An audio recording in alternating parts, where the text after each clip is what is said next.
साथ निभाना साथिया।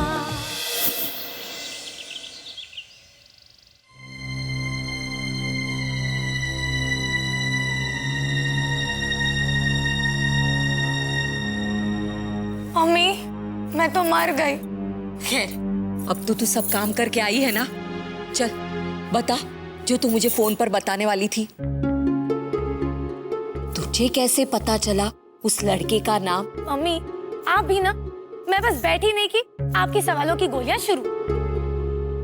मम्मी, मुझे सांस तो लेने दो। बिल्कुल ठीक कहा राशि तुमने।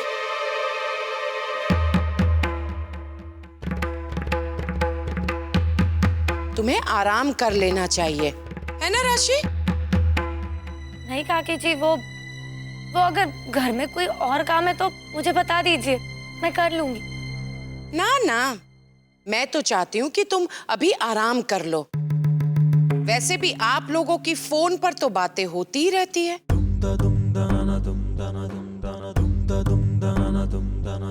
वो क्या है ना कि शाम को पूजा करनी है, सब कुछ तुम्हें ही तो करना है।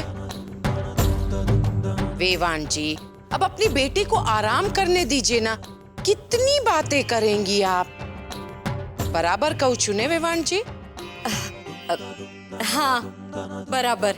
हाँ, अब वो क्या है ना कि आज तीज है, सबके घर में बहुत काम होते हैं। हाँ। आपके घर में काम नहीं है? नहीं, मेरा मतलब आपके घर में भी बहुत सारे काम पड़े होंगे, आपको देर हो रही होगी, तो अब आपको घर निकलना चाहिए। हाँ हाँ, वैसे मैंने मोटा भाभी से कह दिया है, मेरा फर्ज बनता है उन्हें बताना कि आप आई हैं। मोटा भाभी रसोड़े में है, बस आती ही होंगी, आप उनसे मिलके चली जाइएगा। हाँ हाँ।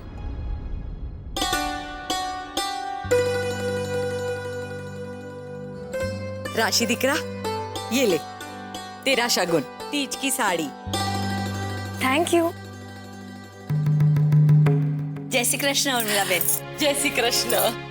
तीज की बधाइयाँ। तुमने पण मोटी बेन, मैं तो कब से यहाँ आके बैठी हूँ और अब मुझे चलना चाहिए। ऐसे कैसे जाएंगी आप?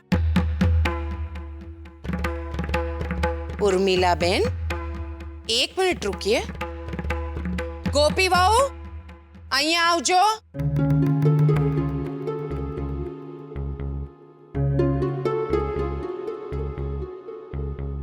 जी माँ जी।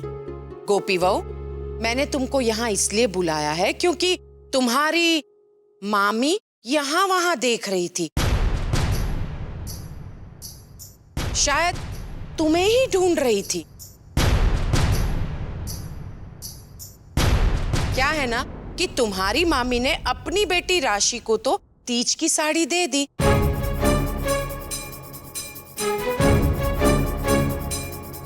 तो मैंने सोचा कि अब वो तुम्हें भी तीज का शगुन देना चाहती होंगी, है ना उर्मिला बेन? आप लेके आइए ना मेरी गोपी बहू के लिए तीज की साड़ी। अब गोपी के लिए तो मैं साड़ी नहीं लाई।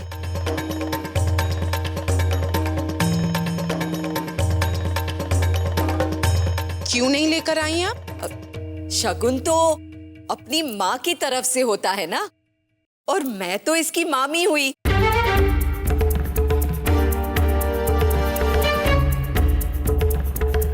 अब रिवाज के खिलाफ मैं कैसे जा सकती हूँ? और अगर मान लो मैंने प्रेमवश ऐसे कर भी लिया और फिर अगर कुछ उल्टा सीधा हो गया तो आप तो मुझे ही दोष देंगे ना, है ना वेवाण जी?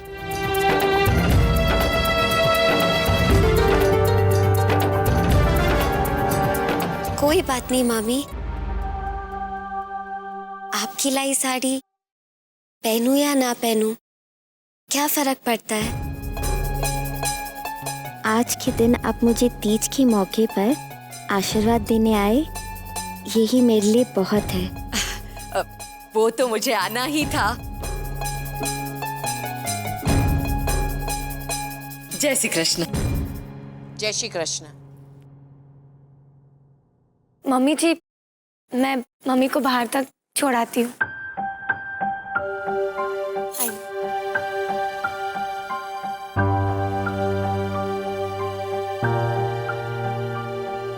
देख लिया, ऐसे हैं तुम्हारे पीहर वाले।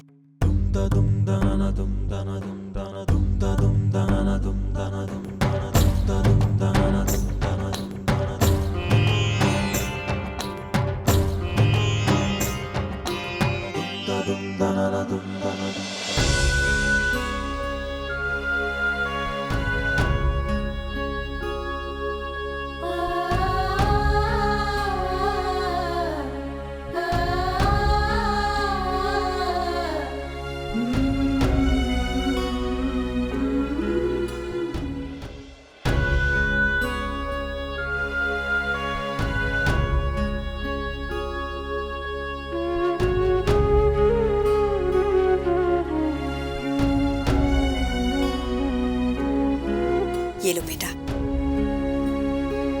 तीज की सौगात।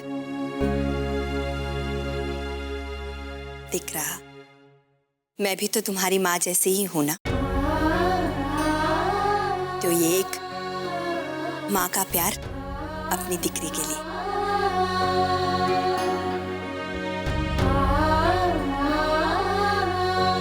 लो।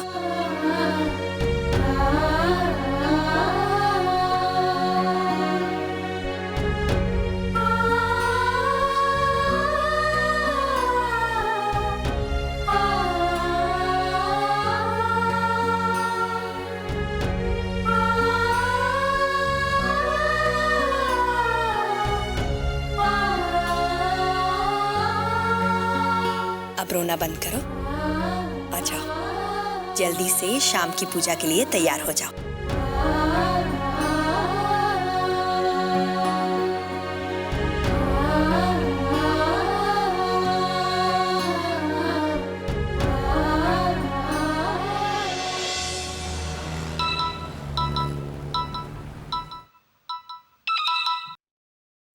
जय श्री कृष्ण माँ। दिकरा, सुनो, मैंने तुम्हें ये कहने के लिए फोन किया था कि पूजा शुरू होने से पहले तुम दोनों भाइयों को घर आना है। तब तक बहुओं का उपवास नहीं खुलेगा बेटा। ठीक है माँ, आप बिल्कुल चिंता मत करिए, हम लोग वक्त से घर पहुँच जाएंगे। वैसे भी मुझे बहुत भूख लगी है। एक मिनट, तुम्हें क्यों इतनी जोरों की भूख लगी है? नहीं माँ, कुछ नहीं, बस ऐसे ही। अच्छा, तो ये बात है। मेरे पत्नी पारायण पुत्र ने अपनी पत्नी के लिए उपवास रखा है। वाह वाह वाह बेटा, तुमने तो कमाल कर दिया। मैं फोन रख रहा हूँ। अच्छा, सुन तो मेरी बात तो सुन बेटा। अहम भाई को बताना नहीं भूलना कि पति के घर आए बगैर पूजा पूरी नहीं होगी। ठीक है माँ, मैं भाई को बोल दूंगा। जय श्री कृष्ण। जय श्री कृष्ण। दिख रहा पागल।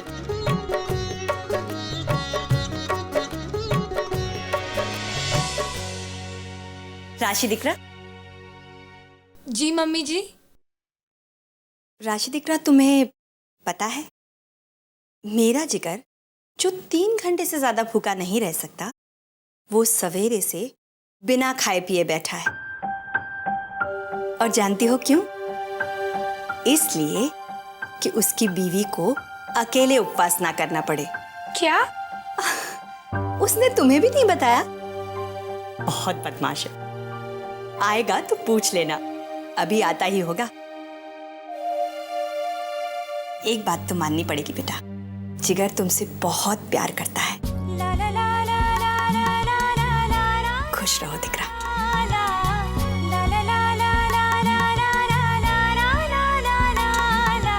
ये जिगर जी भी ना, अरे मेरे लिए भूखा रहने की क्या जरूरत थी?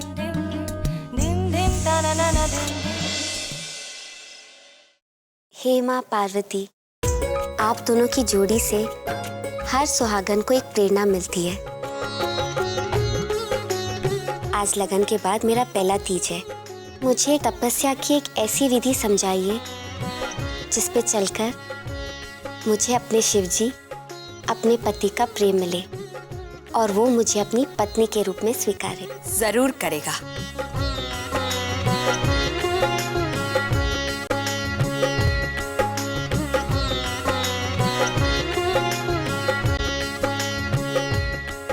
अहम तुझे जरूर स्वीकार करेगा।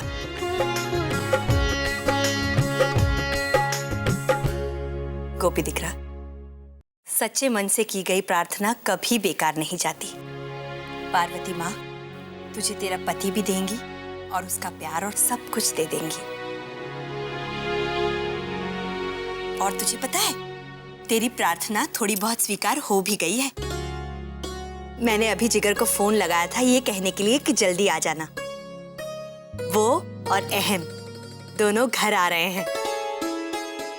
हाँ चल, मैं तुझे जल्दी से तैयार कर दूं। याद है ना, मैंने कहा था कि ये माँ अपनी बेटी को सजाएगी। देखना दिख रहा, मैं तेरा ऐसा श्रृंगार करूंगी, तुझे इतना सुंदर बना दूंगी कि अहम की नजरें ही नहीं हटेंगी तुझसे। चल।